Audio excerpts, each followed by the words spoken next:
उनका नाम सूरध्वज है। सब लोग इधर देखिए, ध्यान से सुनिएगा।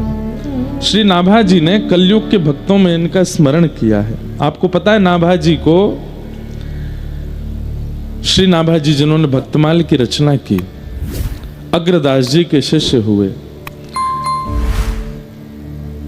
नेत्र बंद करके अपने गुरुदेव की पंखा सेवा कर रहे थे और यहां गुरुदेव ध्यानस्थ बैठ करके अपने मानसी में ठाकुर जी का चिंतन कर रहे थे। तभी दूर समुद्र में अग्रदास जी महाराज का एक भक्त था। वो नाव से कुछ सामग्री विदेश से भारत लेके आ रहा था और अचानक से बवंडर में उसकी नाव फंस गई, बड़ी नौका। जैसे ही नौका नाव के बवंडर में फंसी, जल के बवंडर में, तो जो नौका का मुख्य कैप्टन था उसने कहा, बोले भैया अब हम सब लोगों की प्राण नहीं बचेंगे, अब हम लोग बचने से हम बच ही नहीं सकते, इतना भयानक बवंडर आया है सामने समुद्र में, कोई नहीं बचा सकता। सबसे प्रार्थना है अपने अपने इष्ट गुरु और परिवारजनों को याद कर लो, अब हमारे प्राण जाने वाले हैं। तो उस नाव का जो मालिक था उसने कहा, भैया मुझे मेरे इष्ट का तो पता नहीं, परिवार वाले मेरे हैं नहीं, पर मुझे एक याद है कि मेरे गुरुदेव हैं स्वामी श्री अग्रदास जी महाराज, बोले उन्हीं का ही स्मरण कर लो। अग्रदास जी का जैसे स्मरण किया, हे गुरुदेव भगवान, इस जन्म में तो आपका साक्षात्कार ज्यादा नहीं हुआ, आपकी दीक्षा मिली, 2-4 बार आपके दर्शन हुए, अब मैं अपने प्राण त्याग रहा हूं, गुरुदेव कृपा करना, ठाकुर जी मुझे सद्गति प्रदान करें। दूर सात समुद्र में अग्रदास जी का शिष्य उनको याद कर रहा था और यहाँ अग्रदास जी मानसी में श्री सिया जी की, राघव जी की मधुर लीला का चिंतन कर रहे थे। दूर खड़े नाभाजी पंखा जल रहे थे। नाभाजी नेत्र बंद करके अग्रदास जी के मन में देख रहे हैं कि ये सिया जी और राघव जी की कैसी लीला कर रहे हैं। मेरे मन में क्या चल रहा है कोई नहीं देख सकता, लेकिन नाभाजी की भक्ति देखो अपने गुरुदेव के प्रति, वो उनके चित्त में देख रहे हैं कि कैसी लीला कर रहे हैं। तभी नाभाजी को अनुभव होता है, ये चिल्ला कौन रहा है, ये गुरुदेव को कौन पुकार रहा है। गुरुदेव सिया जी की, राघव जी की मधुर लीला में हैं, ये पीछे से किसकी आवाज आ रही है। तभी नाभाजी देखते हैं, अरे गुरुदेव का शिष्य मतलब मेरा गुरु भाई कहीं समुद्र में फंस गया है, वही गुरुदेव को याद कर रहा है। तो पंखा जलते जलते गुरुदेव से पंखा हटा करके उस दिशा में पंखा जलने लगे जिस दिशा से, मतलब कम से कम 5-6 हजार किलोमीटर दूर समुद्र के भीतर से कोई शिष्य पुकार रहा था, उस तरफ पंखा जलने लगे। और श्री नाभाजी के पंखे के बेग से, उस बीजना के बेग से वो नाव बवंडर से बाहर निकल गई और उनकी रक्षा हो गई।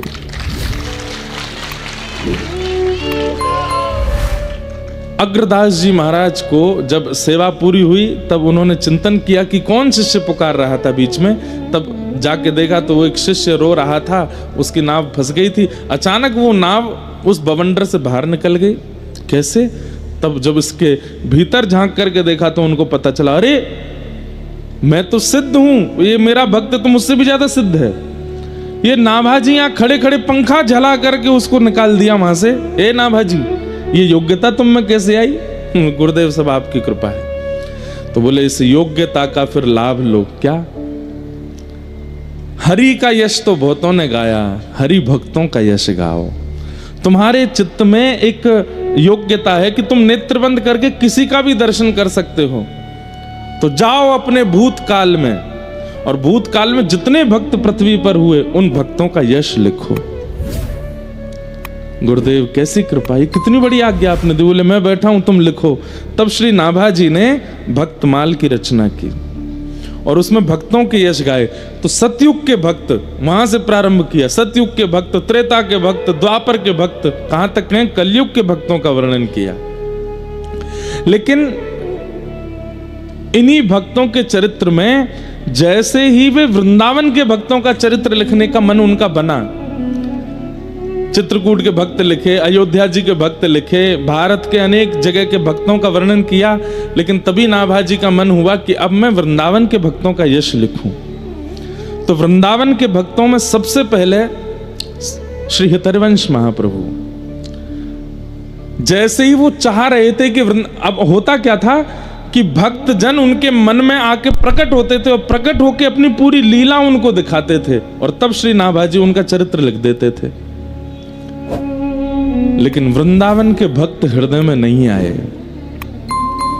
ही नहीं। बहुत प्रयास किया लेकिन वृंदावन के भक्तों ने चित्त में आगमन नहीं किया। तब श्री नाभाजी ने अपने गुरुदेव से कहा, गुरुदेव मैंने सारे विश्व के भक्तों का चरित्र लिख दिया, लेकिन ये वृंदावन के भक्तों का स्मरण क्यों नहीं हो रहा, ये चित्त में वृंदावन के भक्त क्यों नहीं आ रहे हैं, रस उपासना श्री जी के चरणाश्रित भक्त मेरे चित्त में क्यों नहीं आ रहे हैं। तब श्री अग्रदास जी ने कहा, तुमने भक्तमाल लिखने से पहले दशावतार स्तुति गाई थी, ध्यान से सुनना।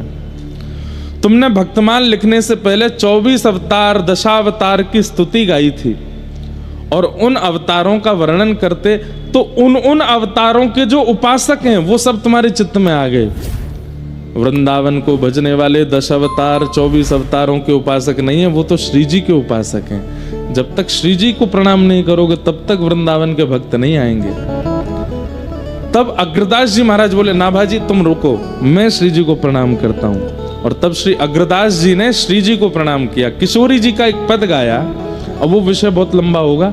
पद गाया, जैसे ही किशोरी जी को प्रणाम किया, आहा, हमारे माई श्यामा जू को राज, हमारे माई श्यामा जू को राज, जाके अधीन सदा ही सांवरो, जाके अधीन सदा ही सांवरो, या ब्रज को सिरताज, या ब्रज को सिरताज, हमारे माई श्यामा जू को राज, हमारे माई श्यामा जू को राज। जैसे ही किशोरी जी को प्रणाम किया, 24 अवतारों को प्रणाम किया था, तो 24 अवतारों को भजने वाले भक्त चित्त में आ गए। लेकिन जैसे ही किशोरी जी को तप्त कांचन गौरांगी श्री राधे वृंदावनेश्वरी अग्रदास जी ने जैसे ही प्रणाम किया, तुरंत श्री नाभा गोस्वामी जी के चित्त में श्री हितरवंश महाप्रभु, स्वामी श्री हरदास जी महाराज, श्री हरिराम व्यास जी महाराज आदि आदि व्रज सरीखे भक्त जो व्रज के उपासक हैं, रस के उपासक हैं, श्री जी के बिना किसी को जानते ही नहीं है, वो सब चित्त में आने लग गए, प्रकट होने लग गए। और तब व्रज रसिकों का पद उन्होंने भक्त लिखे हैं। उसी श्रृंखला में श्री सूरध्वज जी महाराज, जिनको सूरदास मदन मोहन, अब इनका नाम सूरदास क्यों हुआ जब नाम इनका सूरध्वज था? तो देखो बंधुओं, प्राचीन भक्तों के जब आप पद सुनेंगे, वे पद लिखते थे तो पद के अंत में नाम होता था, जैसे मीरा के प्रभु गिरधर नागर। सब जगह जहां भी मीराबाई का पद मिलेगा आपको, पद के अंतिम पंक्ति में मीराबाई की छाप होगी, मीरा के प्रभु गिरधर नागर, है ना। ऐसे सूरदास जी के जब आप पद पढ़ोगे तो सूरदास जी का नाम नीचे होगा।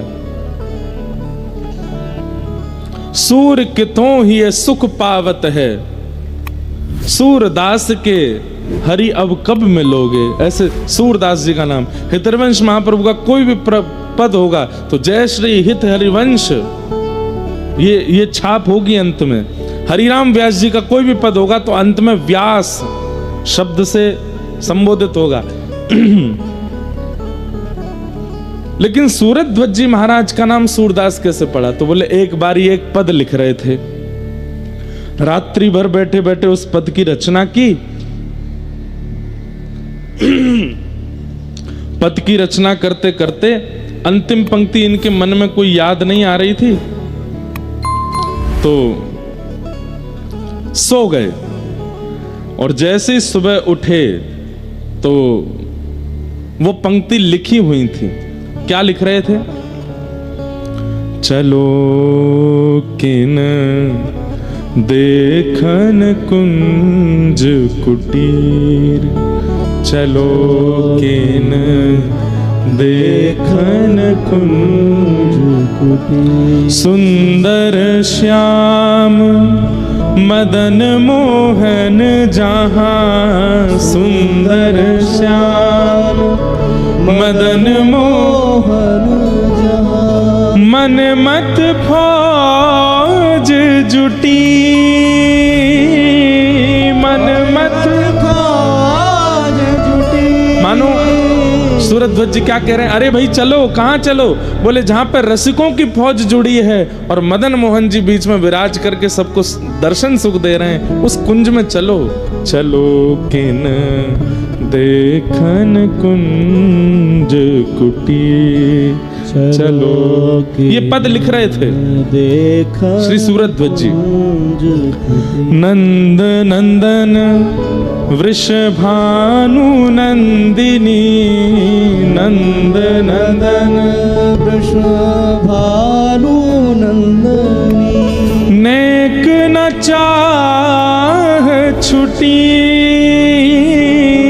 नेक न चाह छुटी। हे सुरत सेज पर लरती अंगना, सुरत सेज पर लरती अंगना। मुक्ता माल टूटी, मुक्ता माल टूटी। चलो किन देखन कुंज कुटी, चलो किन देखन कुंज। उरज तनि कंचुकी चुरकुट भई, उरज तनि कंचुकी चुरकट भई। कटी तट ग्रंथ हटी, कटी तट ग्रंथ हटी। चतुर शिरोमणि सूर नंद सुत, चतुर शिरोमणि सूर। चतुर शिरोमणि सूर नंद सुत, चतुर शिरोमणि सूर सुत। लीनी आधार चुटी, चलो किन देखन कुंज कुटी। निवृत्त निकुंज का पद लिख रहे थे, अंतिम पंक्ति में कुछ लिख नहीं पा रहे थे। सुबह उठ करके देखा तो क्या पाया, चतुर शिरोमणि सूर नंद सुत। ठाकुर जी ने आकर के उस पंक्ति को पूरा किया और इनको नाम सूरदास प्रदान किया। इनके नेत्र नहीं थे ऐसा नहीं है, नेत्र थे, लेकिन ठाकुर जी ने इनको नाम सूरदास प्रदान किया। तो फिर इन्होंने मन में विचार किया कि सूरदास जी के पद और मेरे पद अगर कभी कोई पढ़ेंगे तो लोगों के मन में यह आ जाएगा कि भाई ये किसके पद है। तब इन्होंने सूरदास मदन मोहन अपने पदों की छाप में सूरदास मदन मोहन कहना प्रारंभ किया। तो ऐसे श्री सूरध्वज जी महाराज ये उत्तर प्रदेश में नैमिषारण्य के पास में एक स्थान पड़ता है, उस स्थान का नाम है संडीला। वहां के सूबेदार थे, संडीले में रहते थे। लेकिन वृंदावन के श्री मदन मोहन जी, वृंदावन के मदन मोहन जी जिनको सनातन गोस्वामी ने प्रकट किया, उनसे इनकी बड़ी प्रीति थी। कभी कभी वृंदावन जाते थे और मदन मोहन जी का रूप देख करके ये इतने आनंदित हो जाते थे, बस उनको देखते ही रहते थे। कहते हैं एक बार इन्होंने मदन मोहन जी की बड़ी याद आई, लेकिन कार्य में इतने व्यस्त थे कि वृंदावन नहीं जा पा रहे थे। तो नगर में भ्रमण करते करते वहां पर गुड़ के बहुत सारे छोटे छोटे गुड़ के बाट ऐसे एक बैलगाड़ी के ऊपर रखे थे। इनके मन में आया कि मैं तो वृंदावन नहीं जा पा रहा, ठाकुर जी के लिए कुछ प्रसाद भिजवा देता हूं। और इन्होंने खूब सारी बैलगाड़ियां भर के गुड़ वृंदावन भिजवा दिया। गुड़ बेचने वालों ने इनसे कहा कि भैया तुम जितने रुपए में यहाँ से गुड़ खरीद के और पूरा किराया देकर के वृंदावन भिजवा रहे हो, इतने में तो तुम एक व्यक्ति को कुछ धन देकर के वृंदावन भेज दो, वृंदावन से गुड़ खरीद के ठाकुर जी के मंदिर में दे देते हैं, इतना पैसा क्यों लगवा रहे हो? मदन मोहन जी बोले, प्रेम की रीत रंगीलो ही जाने। प्रेम ऐसा नहीं होता कि मेरा प्रेमी जहां रहता है चलो वहां से कोई सामान खरीद के उसके घर भिजवा दो। नहीं, प्रेम में तो अपनी निज सामग्री उसके यहां भिजवाई जाती है। ऐसा थोड़ी होता है कि महाराज जी आप वृंदावन विराज रहे हैं, हम तो नहीं आ पा रहे, चलो ब्रजवासी का पेड़ा आपके घर भिजवा देते हैं। कौन सी बड़ी बात है, बगल में ब्रजवासी, पैसे ज्यादा हैं, आपने किसी को दे के भेज दिया, लेकिन आपने हाँसी के पेड़े भिजवाए, ये बड़ी बात है ना। अब भाई हाँसी का पेड़ा खरीदा गया, यहां से गाड़ी करी गई, यहां से कोई आदमी लेकर के गया, परिश्रम हुआ। भाई परिश्रम को ही प्रेम कहते हैं। जहां पर परिश्रम ना किया जाता हो, जहां श्रमित ना हुआ जाता हो, उसको प्रेम थोड़ी कहा जाता है। आजकल के युवाओं का जो प्यार है वो कैसा है? वो श्रम वाला प्यार नहीं है, श्रम वाला प्रेम नहीं है, उसमें परिश्रम नहीं करना चाहते, वो इजी वे ढूंढते हैं अपने प्रेम के इजहार के लिए, और ये इजी वे प्रेम में नहीं होता। सूरदास जी बोले कि हाँ, वृंदावन से यही गुड़ के अगर सामग्री में वृंदावन से खरीद के भिजवाऊं, मेरे 10 रुपया लगेंगे बस। उस समय की बात है, अकबर के समय की। लेकिन मैं संडीले से भेजूंगा, बैलगाड़ी में रख करके भेजूंगा, यहां से लोग चल करके जाएंगे, 2-3 दिन का मार्ग, बैलगाड़ियां धीरे धीरे चल के 3-4 दिन में पहुंचेंगी, तो श्री मदन मोहन जी को पता तो चलेगा, वहां तो बहुत लोग हैं गुड़ देने वाले, लेकिन जब संडीले से गुड़ जाएगा तो श्री मदन मोहन जी को पता तो चलेगा कि मेरा कोई प्रेमी है, उसने भेजा है मेरे लिए, वो स्वीकार करेंगे। और वही हुआ।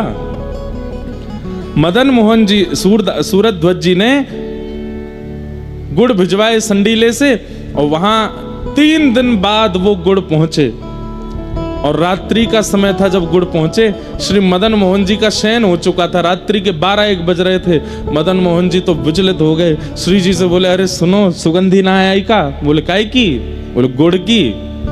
गुड़ तो घनेरो पड़ो है रसोई घर में, रोज ही आती रहे। अरे रसोई घर वाली नहीं, बाहर ते आ रही है सुगंधी।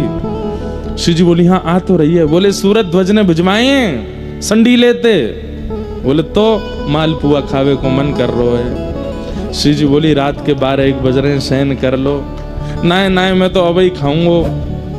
तो बोले पुजारी जी को जाके स्वप्न दे दो। सोई ठाकुर जी पुजारी जी के स्वप्न में प्रकट हो गए।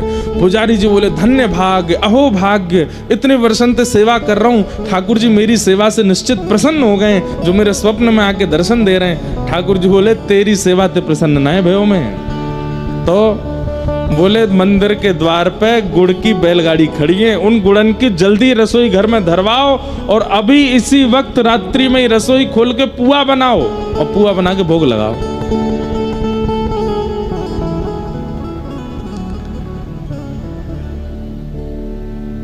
पुजारी जी बोले, अच्छा तो मेरे प्रेम से नहीं रीझे हो आप? ठाकुर जी बोले, तो तू रीझ जाऊंगा, लेकिन तू पहले पुआ बनवा। तो पुजारी जी बोले, जय जय, नेक देर रुक जाओ, 4 बजे तक सो लो, फिर मैं उठ के बढ़िया बनाई दूंगा। और गुड़ तो बहुत धरो है, पहले पुराना जो रखो है बाकू प्रयोग में ले लेंगे, नए वाले को फिर धीरे धीरे लेते रहेंगे। तो ठाकुर जी क्रोधित हो गए और स्वप्न में ही डांटने लगे। बोले, देख तू सवेरे उठेगो, तुम रसोई जैसे स्नान करवे जाएगो, स्नान घर में गिर जाएगो, तेरा मूड फूट जाएगो, अब ही उठ के जा, और अबई आ वक्त जाए के भारत गुड़ लाए के मुकु पुआ बना, मुकु अबई पवा, मेरे प्रेमी ने भेजो है। यहाँ पर भक्तमाल टीकाकार एक इसमें बहुत सुंदर एक दृष्टांत दे रहे थे, मैं कल पढ़ रहा था। उसमें दृष्टांत में क्या लिखते हैं, बोले एक बार किसी प्रियसी ने अपने प्रेमी के लिए रेवड़ी भिजवाई। रेवड़ी जानते हो? रेवड़ी भिजवाई अपने प्रेमी के लिए। तो जैसे ही उस प्रेमी को किसी मित्र ने आके दे, बोले, सुन वो तेरी प्रियसी रहती है फलाने नगर में? बोले, हाँ, उसने तेरे लिए देख रेवड़ी भिजवाई है। तो वो इतना खुश हो गया, उसको हृदय से लगा के रखे, तकिया के पास रखे, रोज एक खाता था उसमें से, मेरी प्रियसी ने भिजवाई है। एक दिन वो खा रहा था, रात्रि का समय था, उजाला था नहीं, तो ऐसे रेवड़ी मुंह में डाल डाल के खा रहा था, तो अचानक से मुंह में ना लग के नाक पे लगी रेवड़ी और वो गिर गई नीचे। तो अब वो इतना दुखी हो गया, अरे रेवड़ी गिर गई। तो उसने क्या किया, बोले दुकान पर गया, वहां से जाकर के सरसों का तेल खरीद के लाया, उसके बाद एक बाती खरीद के लाया, जलाया उसको, दिया सलाई से माचिस से जला करके, अब उसको लेकर के दिया लेकर के नीचे जमीन में ढूंढ रहा है वो रेवड़ी कहाँ है। एक और दिया जलाया, अपने 2-4 मित्रों को दिया, बोले तुम भी ढूंढो रेवड़ी। मित्र बोले रेवड़ी ही तो है भैया, तू 10-10 रुपया खर्च करके ये दीपक जला रहा है, तेल लेके आ रहा है, उसमें लौ लगा रहा है, इतने में तो नई कितनी रेवड़ियां आ जाएंगी। बोले तू नहीं जानता, ये मेरी प्रियसी ने भेजी है, वो एक भी कितनी कीमती है। अरे 10 रुपए की नई रेवड़ी खरीद लूंगा, लेकिन उसमें मेरी प्रियसी का हाथ तो नहीं है ना, ये मेरी प्रियसी की है, मैं तो यही ढूंढ के खाऊंगा। और ढूंढ करके उसने वो रेवड़ी झाड़ी पोंगे खा गया। आहा, मेरी प्रियसी ने भेजी है। ऐसी ठाकुर जी, अरे मेरो प्रेमी है सूरज ध्वज, माने वहां से गुड़ भिजवायो है, अभी पुआ बनाओ। रात्रि 12 बजे पुजारी जी उठ के गए, स्नान ध्यान किया, पहली बार इतिहास में 1:30 बजे रात्रि में रसोई बनी, और रसोई में पुआ बने। 2 बजे ठाकुर जी के कपाट खुले और जाकर के ठाकुर जी को माल पुआ का भोग लगाया। प्रेम से ठाकुर जी ने पाया और फिर जाकर के बोले अब जाके सो जाओ, अब सोऊंगा मैं तान दुपट्टा। और इन सब लीलाओं का दर्शन सूरज ध्वज जी को स्वप्न में हुआ। ठाकुर जी ने उनके प्रसाद को स्वीकार किया, प्रसन्न हो गए सूरज ध्वज जी। जय हो मेरे मदन मोहन लाल, आप कितना कृपा करते हैं मेरे ऊपर, कितना प्रेम करते हैं मेरे ऊपर। ऐसे श्री सूरज ध्वज जी का प्रेम श्री ठाकुर जी से अनंत बन गया। एक बार की बात, क्या वृंदावन आए थे और वृंदावन में श्री मदन मोहन जी के मंदिर में खड़े होकर के सूरज ध्वज जी एक पद गा रहे थे। कौन सा पद? मेरी गति तू ही अनेक तोष पाऊं, मेरी गति तू ही अनेक तोष। बहुत सुंदर पद है, शब्द सुनिएगा आपको पता चलेगा क्यों ठाकुर जी रीझ रहे हैं इनसे। इनकी शब्दावली तो देखो। मेरी गति तू ही अनेक तोष पाऊं, मेरी गति तू ही। सब लोग गाइए। चरण कमल नख मणि पे विषय सुख, चरण कमल नख मणि, चरण कमल नख मणि पे विषय सुख, चरण कमल मणि पे घर घर जो डोले हरि तो तुम, घर घर जो डोले हरि, चरण कमल नख मणि पे विषय सुख बहाऊं, घर घर जो डोले हरि तो तुम्हें लजाऊं। तुम्हारो कहाए अब कौन को कहाऊं, मैं आपकी शरण में आ गया नाथ, अब आपका हो गया हूं, अब किसी और का मैं नहीं हो सकता हूं। तुम्हारो कहाए अब मैं कौन को कहाऊं, तुमसे प्रभु छाणी कहां दीनन को ध्याऊं। शीश तुम्हें नाय के अब कौन को नवाऊं, कंचन और हार छाण कांच क्यों धराऊं। मानो ठाकुर जी के चरणों में ये बात कह रहे हैं कि नाथ अब मैं आपका हो गया, अब आपका होने के बाद इस संसार में मुझे होने की आवश्यकता नहीं है। इस पद की रचना शब्द थोड़े ज्यादा है इसलिए मैं बोल के बता रहा हूं, समय अभाव है।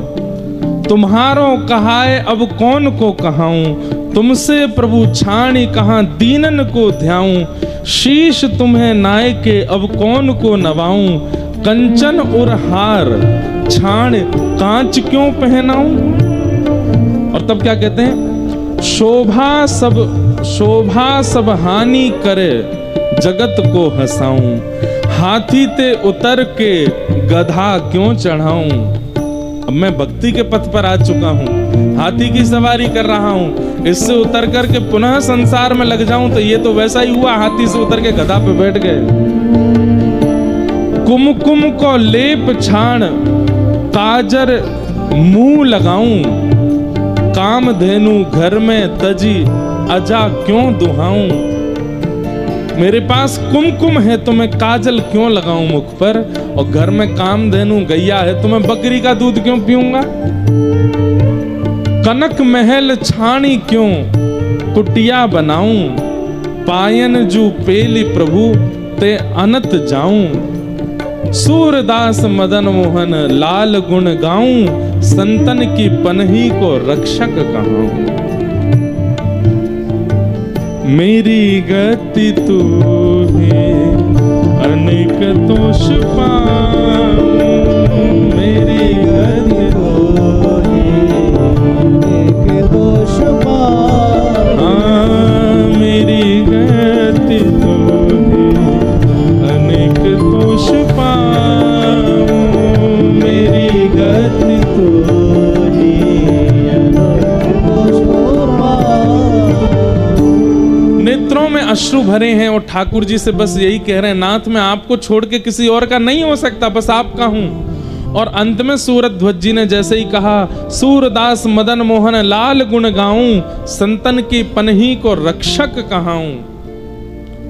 तो पीछे खड़े एक महात्मा सुन रहे थे, जैसे ही इन्होंने कहा संतन की पनही को रक्षक कहूं, पनही मतलब चप्पल, पनही मतलब पादुका, तो उन संत के मन में आया, ये कह रहे हैं संतन की पनही को रक्षक, बड़ी बड़ी बात बोल रहे हैं मंदिर में खड़े होकर के, लेकिन ये कर नहीं सकते इस कार्य को। अरे संतन, भैया एक बात बहुत ध्यान से सुनना, हरि की सेवा बहुत सरल है, हरिजनों की सेवा सरल नहीं है। आप ठाकुर जी को भोग लगाओ, मिर्च ज्यादा हो गई, नमक ज्यादा हो गया, रोटी कच्ची रह गई, ठाकुर जी कुछ नहीं कहेंगे, पालेंगे। लेकिन हरिजन का भोग लगाओगे हरिजन टोक देगा, भैया देखो इसमें बहुत मिर्च डाल दिया आपने, रोटी थोड़ी कच्ची रह गई है, ढंग से सेक के लाओ। ठाकुर जी को कैसे भी जल से स्नान करा दो, बेचारे यूं ही बैठे रहेंगे, नहा लेंगे, कुछ भी पहना दो यूं नहीं कहेंगे कि ये चुभ रहा है। लेकिन संतों को जब आप माला पहनाने जाओगे तो माला गीली है, संत तुरंत उतार देंगे, भैया थोड़ा देख के पहनाओ, इसमें इतना जल भरा है, तुम हमको पहना रहे हो, गीले हो गए हम। चरण धो रहे हो, थोड़ा ताता जल लेके आओ, ऐसे जल से कैसे धुला रहे हो। ये वस्त्र नहीं, हम ऐसे नहीं, ऐसे वस्त्र पहनते हैं। संत जन तो बोल देंगे, ठाकुर जी थोड़ी बोलेंगे। तो हरि की सेवा बहुत सरल है, हरिजनों की सेवा सरल नहीं है। इसलिए कोई ठाकुर जी की अष्टयाम सेवा कर रहा है तो कोई बहुत बड़ा 30 मार खा नहीं है वो, लेकिन कोई हरि भक्तों की सेवा कर रहा है तो इसका मतलब है ठाकुर जी की बहुत बड़ी कृपा है। इसलिए हरि सेवक बहुत विशिष्ट नहीं माने गए, हरिजनों के सेवक, ठाकुर जी उनको देख के आनंदित होते हैं, वाह भाई तू मेरे भक्तन की सेवा कर रहा है। जब इन्होंने ये बात कही कि सूरदास मदन मोहन लाल गुण गाऊं, संतन की पनही को रक्षक कहाऊं, पीछे खड़े एक महात्मा बोले रुक जाओ, कल तुम्हारी परीक्षा लेता हूं मैं। संतन की पनही को रक्षक कहाऊं, बड़ी बड़ी बातें बोल रहे हो यहां पर खड़े होके। अगले दिन सूरध्वज जी जितने दिन वृंदावन रहते थे, अष्टयाम दर्शन करते थे मदन मोहन जी का। मदन मोहन जी का मंदिर कहाँ है पता है आपको? कहाँ है? काली दह के पास। जब आप लोग वृंदावन की परिक्रमा लगाते हैं तो काली दह से आगे एक ऊंचा सा मंदिर दिखाई देता है, सीढ़ियां जा रही हैं ऊपर। कई पंडा लोग ऐसा बताते हैं वृंदावन में उस पर सोने के कलश थे, पहले जमुना जी यहीं बहती थी, वो सोने के कलश चुराने एक चोर कूद गया, ऐसे ऐसे कथा सुनाते हैं। अब वो मदन मोहन जी कहाँ हैं? अब करौली में है, राजस्थान में। मदन मोहन जी, गोपीनाथ जी, गोविंद देव जी और जुगल किशोर जी, ये सप्तनिधियों के कुछ ठाकुर हैं जो राजस्थान और मध्य प्रदेश में विराजमान है। बाकी राधा वल्लभ जी, राधा रमण जी, बांके बिहारी जी ये वृंदावन में ही विराज रहे हैं। बीच में बिहारी जी भी गए थे भरतपुर, लेकिन राधा वल्लभ जी और राधा रमण जी ये अखंड ब्रजवासी हैं, कभी ब्रज छोड़ के नहीं गए। चाहे मुगल आ गए, चाहे कोई स्थिति आ गई, राधा रमण जी और राधा वल्लभ जी ये सदा वृंदावन में ही रहे हैं। बाकी सब ठाकुर नेक नेक व्रज से बाहर जा चुके हैं। तो अगले दिन जैसे ही मंगला का समय हुआ, ध्यान से सुने, तो वो संत आए और मदन मोहन जी उसी समय भीतर प्रवेश कर रहे थे मंदिर में। तो संत आकर के बड़े दुखी होकर के खड़े हो गए। तो मदन मोहन जी ने सूरध्वज जी ने उनका मुख देखा, बोले भगवान दर्शन करने चलो, मंगला हो रही है। बोले कैसे जाऊं? बोले क्यों? इतनी महंगी मेरी पादुका कल कोई चुरा ले गया था, परसों नहीं पहनी, उस दिन भी कोई चुरा ले गया, रोज मेरी पादुका कोई ले जाता। अब मैं सोच रहा हूं कि पादुका उतार के कैसे जाऊं भीतर। सूरध्वज जी बोले मुझे ये सेवा दीजिए, आप दर्शन करो, मैं आपकी पादुका लेके बैठा हूं, आप जब दर्शन करके आ जाओगे आप पादुका पहन लेना, फिर मैं कर लूंगा दर्शन, और ये तो मेरी सेवा है, ये तो मेरा सौभाग्य है। एक बात यहां पर नाभा जी ने कही है, बहुत सुंदर है। भगवद पदत्राण की अपेक्षा भक्त पदत्राण की सेवा सुलभ एवं श्रेष्ठ है। क्या बात कह रहे हैं? ठाकुर जी के चरणों की सेवा आपको नहीं मिल सकती, तो जब तक ठाकुर जी के चरण नहीं मिल रहे तब तक क्या करो? बोले भक्तन की चरण सेवा करो। ठाकुर जी के चरणों की सेवा अभी इतनी जल्दी नहीं मिलेगी, पहले भक्तन की चरण की। मैंने एक दिन कथा परसों में कहा था कि भाई कहीं नौकरी चाहिए हो तो अपना रिज्यूम दिखाना पड़ता है कि कितना एक्सपीरियंस है। श्री जी और ठाकुर जी के चरणों की हम जब अपेक्षा करते हैं तो श्री जी और ठाकुर जी तो कुछ नहीं कहते, वो तो कहते हैं आ जाओ भाई कर लो सेवा, लेकिन अष्ट सखियां रोक देती हैं ना, पहले अपने हाथ दिखा कैसे हैं, हाथ कठोर तो नहीं है। हमारी श्री जी ठाकुर जी के चरण बड़े कोमल हैं, तू कठोर हाथन ते छुए गो, कहीं श्रम है क्यों? तो हमारे हाथ देखते ही अष्ट सखियां हमको मना कर देना, ये चरण नहीं देंगे, क्यों? तेरे हाथ बड़े कठोर हैं। बोले हाथ नरम कैसे होते हैं? बोले अगर तेने खूब भक्तन की सेवा करी होती तो तेरे हाथ नरम हो जाते। संतों की सेवा, रसिकों की सेवा, भक्तों की सेवा, हरिजनों की सेवा। और इसका मतलब ये नहीं कि हाँसी में प्रतीक्षा करो कि कोई व्रज से आवे, अयोध्या से आवे, चित्रकूट से आवे तो ये हम उसकी सेवा। हम तो कह रहे हैं आप अगल बगल में जो ये बैठे हैं सब हरिजन हैं, सब हरि भक्त हैं जो कथा में आए हैं, बैठे बैठे उनके ही चरण दबाते रहा करो। आप कथा सुन रहे हो भैया, वो कहे अरे भैया मत दबाओ, तो तुझे कौन कह रहा तू मेरे दबा मैं तेरे दबाऊं? हाँ, दोनों एक दूसरे के दबाते रहो। ऐसी हरि सेवा। जैसे ही बगल वाला श्रोता उठ के खड़ा हो कथा के विश्राम में, उसके नीचे की रज थोड़ी माथे से लगा लो, उसको पता ना चले, उसको अभिमान हो जाएगा, देखो मेरी भक्ति से रीझ के मेरी सेवा कर रहा है, पर ये आपके लिए बताया जा रहा है। हरि जनों की सेवा का मतलब कोई जरूरी नहीं कि ब्रजवासी हो, अयोध्यावासी हो, चित्रकूटवासी हो, जगन्नाथपुरी वासी हो, द्वारिका वासी हो, कोई भी जो हरि कथा में रुचि रखता है, हरि सेवा में रुचि रखता है, वो सब हरि जन है, उनकी सेवा करो। बगल में बैठे किसी को प्यास लग रही है, आपने पानी पिला दिया। अभी कई लोग हैं अपने पंखा कर रहे हैं, बगल वाले करो तो गर्मी नहीं लगे। अरे भैया नहीं नहीं, तो तू मेरी करना, मैं तेरे कर रहा हूं, तू मेरे कर, दोनों एक दूसरे की सेवा करो। हरि जनों की सेवा, इससे क्या होता है? आपका रिज्यूम अच्छा होगा। ये जब ललिता विशाखा श्री जी की सेवा में लेने से पहले आपको देखेंगे तो समझ जाएंगे, ओहो हरिजनों की बड़ी सेवा करी है, यानी ये ठाकुर जी की स्पर्श का अधिकारी है, तब ठाकुर जी की सेवा में लेते हैं। तो एक और बात यहां पर नाभा जी ने बहुत अच्छी लिखी है कि ठाकुर जी की सेवा का फल क्या है? ठाकुर जी के भक्तों की सेवा मिलना, ये ठाकुर जी की सेवा का फल है। समझ में आई बात? जिसने अपने ठाकुर की खूब सेवा करी होगी उसी को अपने जीवन में किसी हरि भक्त की सेवा करने का अवसर मिलेगा। कितनी बड़ी बात है।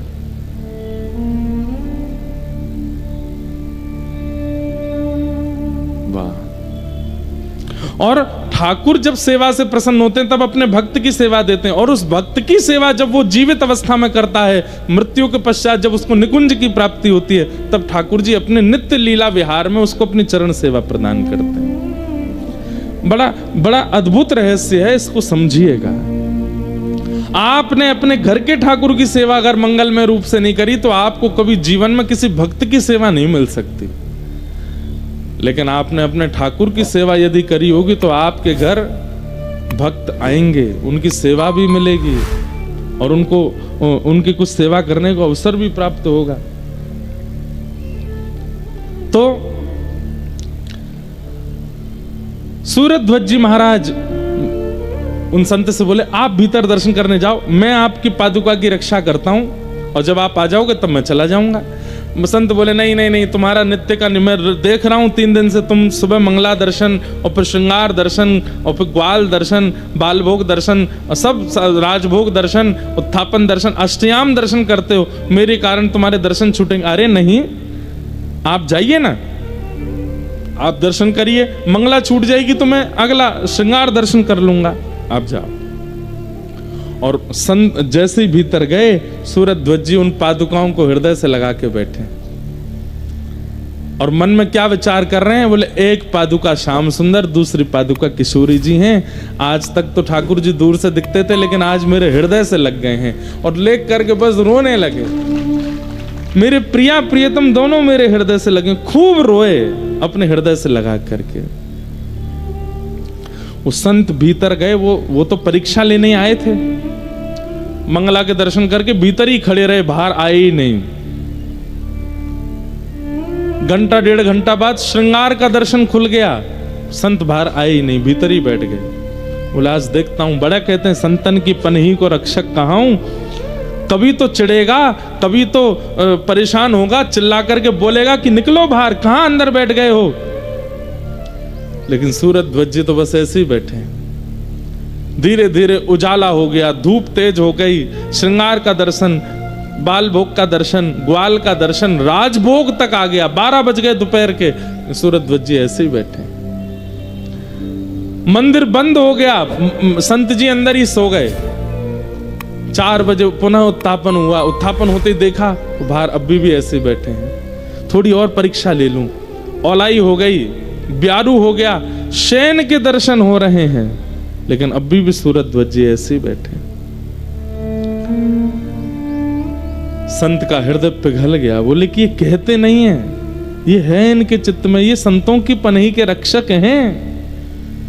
निकल करके साधु बाहर गए और जाकर के सूरध्वज जी को हृदय से लगा लिया, कान पकड़ने लगे, मुझे क्षमा कर दो, मैंने आपकी परीक्षा लेनी चाहिए। कल जब आपके मुख से सुना संतन की पनही को रक्षक कहा हूं, इसलिए जानबूझ करके ऐसा किया कि आपके दर्शन छूटे और अपनी पनहियां आपके हाथ में दे दूं। मुझे अब आप जल्दी जाओ, शयन का दर्शन बंद होने वाला, आपका नियम ना टूटे, मदन मोहन जी को देख आओ।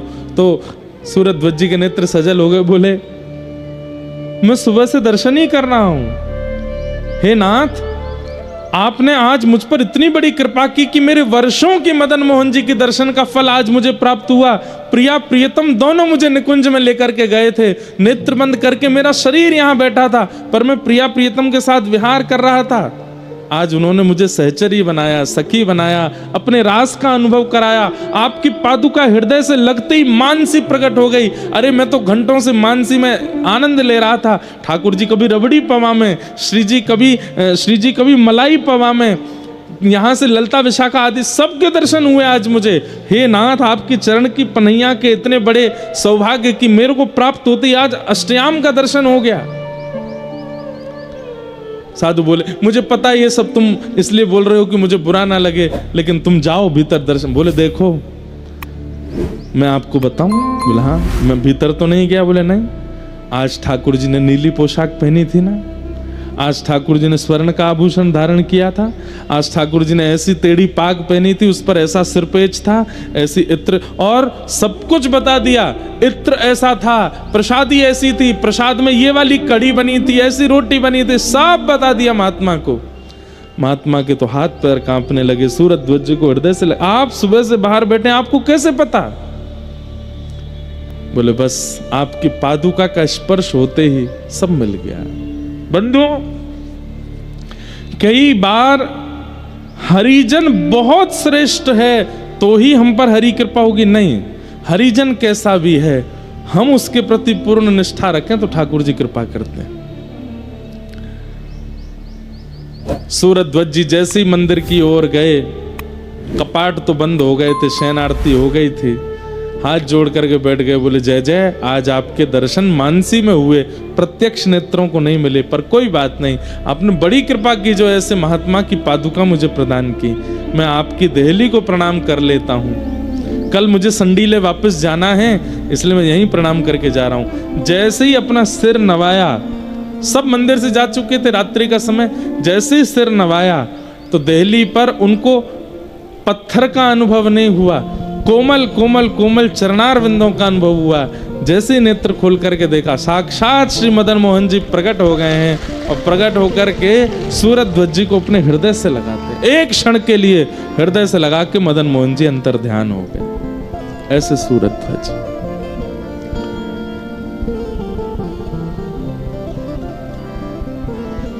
हरिजनों की पादुका की कैसी कृपा सूरज ध्वज जी के ऊपर हुई। ऐसे श्री सूरज अब तो मगन रहने लगे, मगन झूमते हैं, मगन गाते हैं, मगन आनंद में रहते हैं। ठाकुर जी ने बड़ी कृपा कर दी है मेरे ऊपर। अब दर्शन होने के बाद वापस संडीले गए और संडीले जाकर के इनका काम क्या था, सूबेदार का काम क्या होता था कि उस नगर के बड़े बड़े व्यापारी और जो कोई भी कार्य, उन सबसे कर लेना, टैक्स लेना और अकबर बादशाह को दिल्ली पहुंचवाना, ये उनका काम था। इस बार संडीले गए, साल भर का जितना भी कर लिया था पूरे नगर से, वो सब कर बक्सों में जमा करके दिल्ली भिजवाना था। लेकिन इनके मन में आया, बोले ठाकुर जी का दर्शन हुआ, मैंने कुछ किया तो है ही नहीं, दर्शन का कुछ तो उत्सव मनाना चाहिए। तो इन्होंने क्या किया, जितना भी साल भर का धन आया था अकबर को भेजने के लिए, उन सब धन से आसपास के क्षेत्र में ढिंडोरा पिटवा के संतों को बुलवा करके सब संतों को पवा दिया, भंडारा कर दिया, ठाकुर जी के दर्शन का भंडारा किया। और यहां दिल्ली से लोग आ गए थे बादशाह के कि भाई साल भर का जो कर है वो दो। तो इन्होंने सारे बक्सों में पैसे तो खर्च कर दिए, संतों को पवा दिए। तो इन्होंने पत्थर भर दिए और पत्थर भर के उनके ऊपर एक पत्र लिख करके उस पर लिख दिया, 13 लाख संडीले उपजे सब संतन मिल गटके। 13 लाख संडीले उपजे सब संतन मिल गटके। और आधी रात सूरज ध्वज वृंदावन को सटके। सब दे करके अकबर को बोले अब अकबर हमको जान से मारेगा। सब भिजवा करके और अपने सूबेदार की पदवी पर प्रणाम करके सीधे वृंदावन भाग गए। वृंदावन पहुंच गए।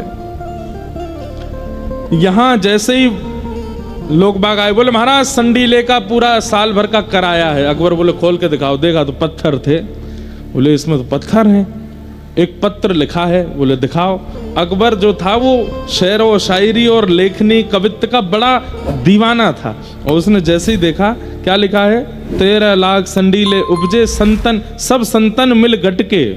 मतलब समझ गए। बोले 13 लाख कुछ सामग्री हुई थी, हमने सबका भंडारा कर दिया संतन को। और सूरज ध्वज आधी रात सूरज ध्वज वृंदावन को सटके। तो अकबर बहुत जोर से हंसा। अकबर थोड़ा सा अच्छा तो था, संतों के प्रति भक्तों के प्रति उसकी बढ़िया निष्ठा। उसने फिर एक पत्र लिखा और पत्र लिख करके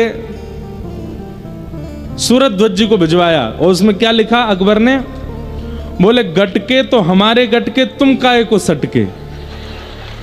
ये तुम हमारा जो साल भर का कर था वो तुमने गटक लिया, तुम क्यों सटक गए हो, हमारा खर्चा हुआ तुम क्यों भाग गए। कोई बात नहीं, रही है प्रेम से वृंदावन में। लेकिन अकबर का एक वित्त मंत्री था टोडरमल, उसको ये बात सहन नहीं हुई। बोले ऐसे कैसे, ऐसे तो जितने भी सूबेदार हैं भारत में इन सबके पर निकल आएंगे। ये सब कह देंगे कि जब सूरज ध्वज कर सकता है तो हम क्यों नहीं। नहीं, इसको तो कठिन से कठिन मैं दंड दिलवा के रहूंगा।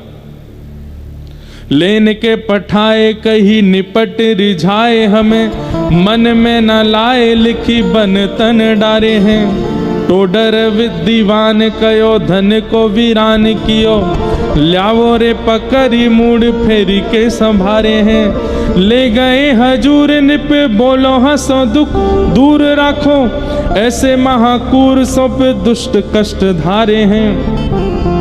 दोहा लिख दीनो अकबर देख रिझलीनो, जावो वाही ठोर त्रापे द्रव्य सब वार्यो है। तोडरमल ने वृंदावन सैनिकों को भेजा और बोले अकबर को पता ना चले, सूरज ध्वज को पकड़ के दिल्ली ले आओ और तय खाने में डाल दो। सूरज ध्वज जी को पकड़ के हाथों में हथकड़ियां, पैरों में बेड़ियां बांध करके दिल्ली ले आए और ला करके उनको टोडरमल ने जेल में डलवा दिया। अकबर को पता नहीं है। एक बात याद रखिएगा बंधुओं, राजा से आपकी मित्रता अच्छी है, लेकिन मंत्री, महामंत्री, सेनापति और नीचे रहने वालों से मित्रता अच्छी नहीं है तो आप सक्सेसफुल नहीं हो। बिहारी जी से अच्छी यारी है, लेकिन ब्रजवासी इनते नाक मोड़ रखे है तो आपका काम चलने वाला नहीं है। राधा रमन जी से प्रेम है, लेकिन वृंदावन के बंदरों को आंख दिखाते हो तो राधा रमन जी से चाहे कितना प्रेम हो, ये बंदर मिलने नहीं देंगे ठाकुर जी से। एक बार एक राजा था, उसका एक वो थे गुरु, कुल गुरु। तो कुल गुरु, राजा बिना कुल गुरु से पूछे कुछ नहीं करता था। एक बार कुल गुरु आए तो मंत्री महामंत्री सब राम राम करते थे, जैसे कृष्ण करते थे। कुल गुरु उनको, हे चलो मंत्री महामंत्री पैर वैर मत छुआ करो मेरे, तुम दूर रहो, मेरा राजा से संबंधित सीधा। और राजा ने इतना उनको सम्मान दे रखा था कि राजा खड़ा रहता था, जब तक कुलगुरु आके नहीं बैठते थे सभा में तब तक अपने सिंहासन पर नहीं बैठता था। उसका कुलगुरु को अभिमान हो गया। मंत्री महामंत्री बोले तुम भाई राजा के कुलगुरु हो, ठीक है बात, लेकिन हम लोग भी मंत्री महामंत्री हैं, हमारी तुम राम राम भी नहीं लेते हो। एक बार मंत्री जी ने कहा मैंने नया घर बनाया है, हे कुलगुरु देवता आप अपने ब्राह्मणों सहित मेरा गृह प्रवेश करा दो। तो कुलगुरु जोर से हंसे, औकात में बात किया करो, राजा के कुलगुरु हैं हम, मंत्री का गृह प्रवेश कराएंगे हम, चलो जाओ ढूंढ लो कोई ऐसे चलता फिरता पंडित। मंत्री को इतना क्रोध आया, बोले कि इस कुलगुरु को अगर हमने इसका अभिमान चूर नहीं किया तो ना हम भी महामंत्री नहीं। और मंत्री ने अपने सब राजा के नीचे जितनी सेना होती है, मंत्री महामंत्री सेनापति आदि आदि जो भी होते हैं, सबको रात में इकट्ठा करके मीटिंग करी। बोले ये कुलगुरु ने नाक में दम कर रखा है। सब बोले हमारी भी राम राम नहीं लेते वो।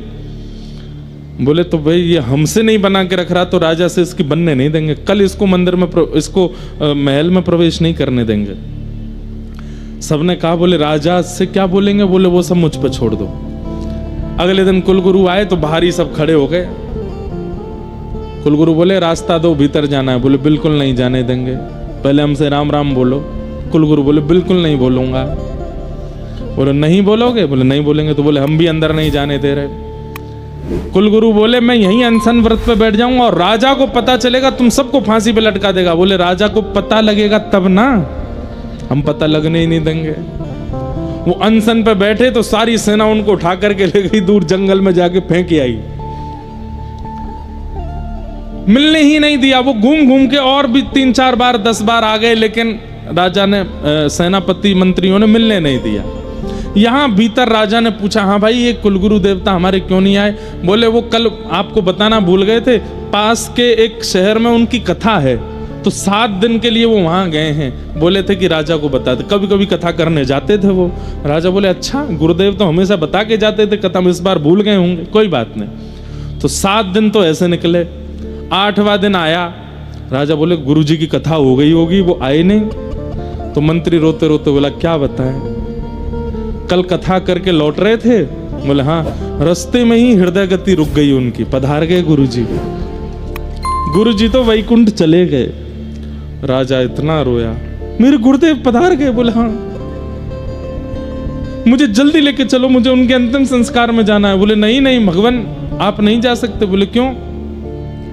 बोले वो कुलगुरु अपनी उसमें लिख करके गए थे कि मेरे प्राण निकलने के 24 घड़ी के अंदर अंदर मेरा अंतिम संस्कार कर देना, नहीं तो मैं प्रेत बन जाऊंगा, इसलिए आपको बिना बताए उनका संस्कार हो गया। मैं अपने गुरुदेव का अंतिम दर्शन नहीं कर पाया। मंत्री बोला कोई बात नहीं, मैं उनकी अस्थियों की राख लाया हूं, आपके माथे से लगा दूं। मरे नहीं है गुरुदेव, वो बना दी बात मंत्री ने। बोले लाओ, राख को माथे से लगा ले। खूब रोया, रानी को बोला, राजकुमार सबके माथे से वो राख लगाई, हमारे गुरुदेव की रज है। मेरे गुरुदेव चले गए। शोक सभा भी कर दी राजा ने घर पे, लेकिन राजा का नियम था हर महीने में एक बार वो यात्रा पर निकलता था पूरे नगर की। तो गुरु जी को मिलने तो दिया नहीं, सेना पूरी लगा रखी थी मंत्री ने चारों तरफ, गुरु भीतर नहीं आना चाहिए बस।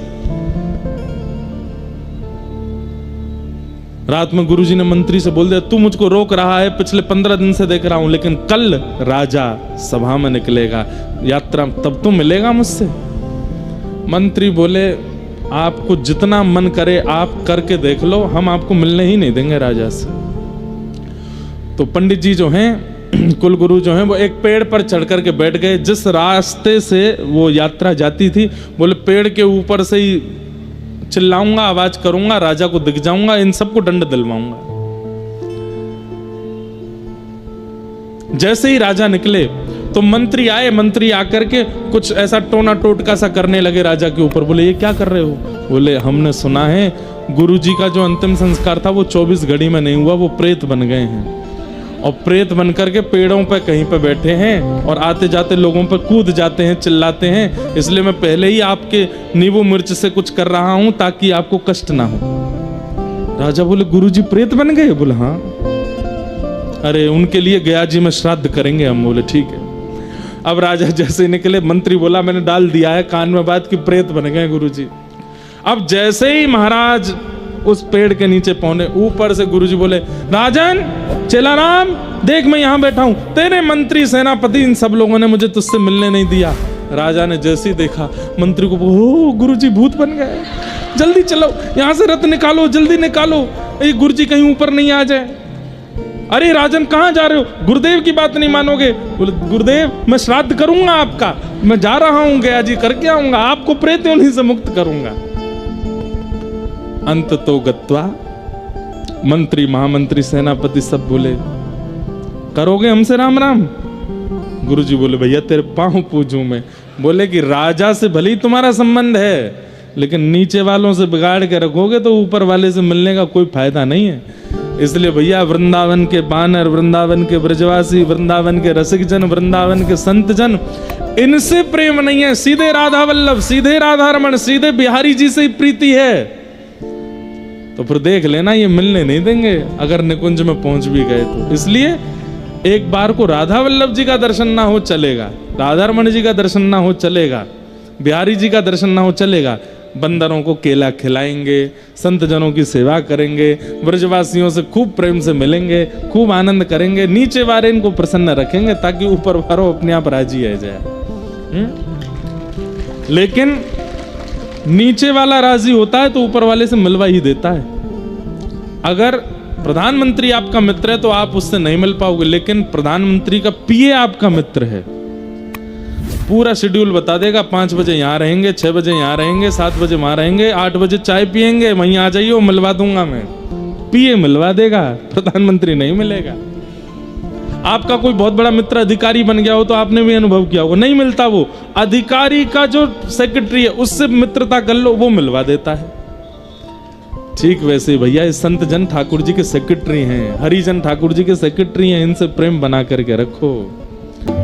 सूरत ध्वज जी को पकड़ करके ले गए और वहां एक दस्तम खां नामक, अब खड़े रहो, अभी बैठो नहीं, खड़े खड़े सुन लो, 10 मिनट की कथा और है, कीर्तन करते हुए हम निकलेंगे, हमको जल्दी पहुंचना है। तो दस्तम खां नामक एक बड़ा क्रूर जेलर था, उसके हवाले कर दिया। वो इनको इतना मारता था, इतना प्रताड़ित करता था कि हाँ श्री जी, हाँ मदन मोहन कह करके रोते थे।